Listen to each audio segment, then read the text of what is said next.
Sud Radio, l'œil de l'expert.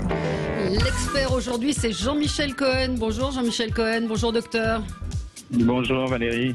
Merci d'être avec nous ce matin. Vous êtes médecin nutritionniste. Alors c'est ce qu'on pourrait appeler un marronnier, puisque c'est un sujet qui revient en général pour les vacances, au moment des fêtes de Noël. C'est-à-dire comment bien gérer son alimentation dans des périodes compliquées où on a peut-être tendance à se relâcher. Donc on va parler avec vous de l'été, des faux pas à ne pas commettre, de petits trucs que vous pouvez nous donner. Vous avez publié la méthode Cohen aux éditions First.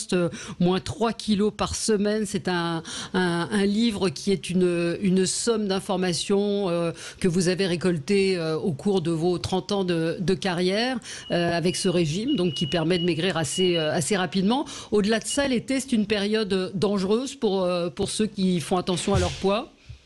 Oui, complètement. D'abord parce que souvent ça intervient après une période de restriction. Alors forcément, on a envie de se libérer un peu plus et on va relâcher tout ce qu'on a fait comme effort précédemment. Puis la deuxième chose, c'est qu'en fait, notre corps, on n'a pas la même perception de notre corps que pendant l'année, où on est tendu, stressé, avec une vision du corps parfois un peu plus négative. Donc on va minorer tout ce qu'on va prendre en plus par rapport à d'habitude. Il est pas rare que ceux qui ne prennent pas de petit déjeuner en prennent un. Bien sûr, il va y avoir les tentations des bords de plage pour ceux qui y vont avec les glaces, les beignets, les chouchous, etc. Et puis, il y a le traditionnel apéritif, comme si le vin rosé, c'était l'incarnation parfaite du repas du soir, du début du repas du soir. Sans oublier qu'en fait, l'inconvénient de ça, c'est que le vin, ça a été quand même la première substance récréative que les hommes ont inventée. Et donc, elle est là pour nous désinhiber, nous empêcher de reprendre le contrôle de temps en temps. Mais moi, en tant que nutritionniste, j'accepte pas ça. Et je dis aux gens qu'en fait, quand je suis en consultation, je leur dis, écoutez, le principal dans ces vacances, c'est maintenez votre poids. C'est juste ce qu'on vous demande. Ne cherchez pas à maigrir.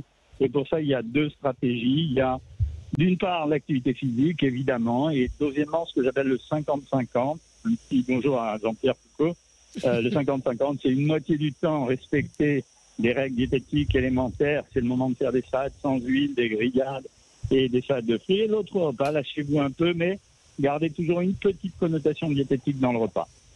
Des salades sans huile. Des salades sans huile pour un des deux repas. Non, pour un des deux repas. Non, mais reconnaissez qu'en fait, non, mais je vous sais gourmande. Donc reconnaissez quand même que... Non, mais je fais un effort énorme, je fais des salades. Mais alors, si vous me dites qu'il ne faut pas mettre d'huile du tout dans la salade, mais mettez du vinaigre de balsamique. Du vinaigre balsamique. C'est sucré. Et alors, vous en mettrez 2 cuillères à soupe, ça va représenter 20 grammes. Au total, vous aurez plus de 4 grammes de sucre, c'est-à-dire l'équivalent de 3/4 d'un carré de sucre quand même, par rapport à tout ce qu'on fait dans l'année. C'est pas grand-chose. Non. Ensuite, et c'est mieux que l'huile. Le sucre est moins grave que l'huile. C'est un chiffre, c'est de l'arithmétique. Quand vous prenez 10 grammes d'huile, vous prenez 100 calories d'un seul coup. Quand vous prenez 10 grammes de vinaigre balsamique, vous prenez 8 calories. Donc voilà, c'est des petites économies. C'est la même chose que les grillades.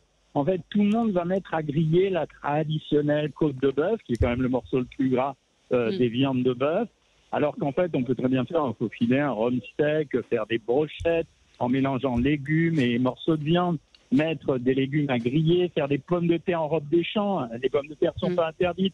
Au lieu de mettre de la crème fraîche, mettez un fromage blanc que vous avez assaisonné avec de la ciboulette, de l'ail et du persil, etc. C'est que des recettes, recettes. En fait, c'est un peu d'imagination ce qu'on demande pendant les vacances. Et j'attends la question sur les glaces. Oui, vous allez l'avoir. C'est Gilles Gansman qui vous salue et qui m'a dit tu poseras la question à propos des glaces. Gilles pose également la question de l'huile de coco. Est-ce que c'est bien l'huile de coco ? Alors, c'est honteux. Je veux dire, la promotion qui est faite à l'heure actuelle pour l'huile de coco, c'est absolument honteux. Ouais. C'est vraiment une des huiles les moins bien composées qu'on puisse trouver sur le marché. La prendre une fois de temps en temps pour donner du goût aux aliments, il n'y a aucun problème. En faire un aliment santé, c'est vraiment une honte. C'est une huile qui est extrêmement riche en acides gras saturés.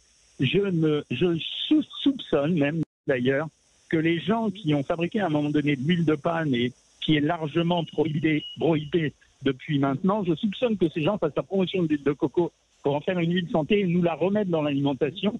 Je rappelle qu'il y a 3 huiles de très mauvaise qualité, c'est palme, coco, copra. Voilà, donc l'huile de coco, c'est une aberration nutritionnelle. Et les nutritionnistes américains, une nutritionniste américaine a déclaré que c'était un poison. Je n'irai peut-être pas jusque-là, mais c'est une très mauvaise huile. D'accord. Alors les glaces, parlons-en de ces glaces. Euh, Est-ce que c'est vraiment interdit? Non, non, Ouais, non, non. Je non. veux dire, les seules glaces qui nous posent un problème, c'est les glaces enrichies. Alors, ce que j'appelle les glaces enrichies, c'est les glaces américaines, celles où on met des noix de pécan, des noix de Les meilleures, macadamia, des petits morceaux d'Oreo, des cookies, n'importe Ouais. quoi. Celles-là sont considérablement enrichies. Quand vous prenez une crème glacée, à la limite, il faut rappeler quand même que elle est faite avec du lait et du sucre, mais le lait est plus un aliment que des calories vides, comme quand on prend un sorbet. Une boule de glace qui est environ 120, 130 calories quand on prend une boule de glace. Et ça représente l'équivalent d'un très gros fruit en termes de valeur calorique. Et en termes nutritionnels, il y a un peu de protéines dedans. Donc, il faut être capable de se mesurer. Ça veut dire de dire, bon, voilà, je vais prendre, si j'ai un problème de poids, une seule boule de glace dans un cornet. Et 2 boules de glace si j'ai aucun problème de poids. Quant aux autres glaces, entre les magnums et les cornets, vous savez qu'on vend dans les supermarchés, je préfère largement les cornets pour les mêmes raisons. Ah, zut. Les magnums sont souvent enrichis. Je ne parle pas de la marque, hein. Oui, oui, non, non, on a bien compris. Sur Ils sont l'esquimau, enrobés de on chocolat. va dire l'esquimau. Voilà. Bah oui. Un Donc esquimau. le cornet est mieux que l'esquimau. En gros, c'est tout ce Voilà. que j'aime. Faut pas que je le fasse, hein, si je parle Mais de façon écoutez, très chacun son personnelle. choix. Hein. Voilà, apprenez à changer vos goûts. Voilà, donc le cornet est mieux. Sur l'alcool, est-ce qu'il y a un alcool, toujours évidemment avec beaucoup de modération, mais est-ce qu'il y a un alcool qui est moins calorique que l'autre, le vin blanc, le vin rouge, le champagne, le mousseux Non, il ouais. n'y a pas de différence entre le vin rouge, le champagne et le vin blanc et le vin rosé. Le champagne, c'est du vin champagnisé, donc voilà, il a été fait pour être pétillant. Les autres, c'est la chair des raisins qui fait la différence, mais c'est exactement la même chose. Il y a deux vins qui sont intéressants, c'est à la mode en ce moment, c'est le Moscato, c'est une espèce de vin pétillant sucré qui est un peu moins riche que les autres, et un vin portugais qui s'appelle le Vinho Verde, qui est très bon à boire et qui fait en titrage d'alcool environ 7 degrés, donc qui est plus intéressant. Le vrai danger, c'est essentiellement les cocktails, parce que ce sont des mélanges d'alcool fort qu'on ne perçoit pas avec des sucres, et donc ça passe comme une lettre à la poste. Mais moi, je suis pas pour une interdiction féroce. Ce sont des vacances. Ça veut dire, quelque part, être raisonnable, c'est bien. Être dans la restriction, ce serait une grosse bêtise quand même. On en a assez bavé depuis 1 an et demi. Voilà. On a quand même le droit un peu de rester. On se remettra un peu au régime à partir de septembre. Oui, donc l'idée, on retient. Donc je rappelle, hein, dans votre livre La méthode Cohen, vous proposez pour ceux qui auraient vraiment déconné, pour reprendre, je mets des guillemets, ce régime œuf qui permet de perdre assez rapidement, qui est à base d'œufs, donc de fromage blanc, de protéines. Mais c'est un peu de rééquilibrer, c'est-à-dire qu'on peut faire un écart, mais le lendemain, en gros, on rééquilibre et on fait attention, on fait un peu plus attention. C'est du bon sens. C'est vraiment du bon sens. Ça veut dire que vous pouvez ne vivre que d'écart, mais vous savez que vous payerez entre guillemets l'addition à la rentrée et vous désespérerez en vous pesant sur la balance.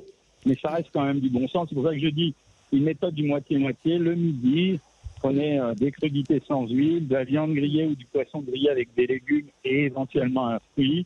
Et le soir, prenez 2 plats qui vous font plaisir. Prenez un bon hors-d'œuvre et un bon plat principal, mais ne faites pas entrer plat dessert. Et lâchez-vous si vous avez envie. Prenez un confit de canard, pommes de terre sautées et je sais pas, un steak au saumon. Et le lendemain, salade.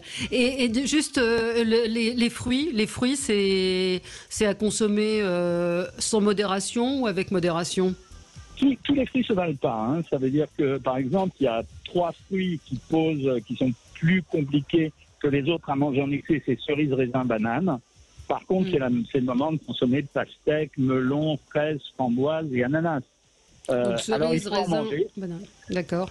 Dans le raisin, non, je sais, vous aimez parce que c'est plus riche que le reste, d'accord. Non, pas du tout, pas du tout. J'adore les fraises et les framboises, donc ça me va très bien. Et le melon, ça va, c'est pas trop sucré?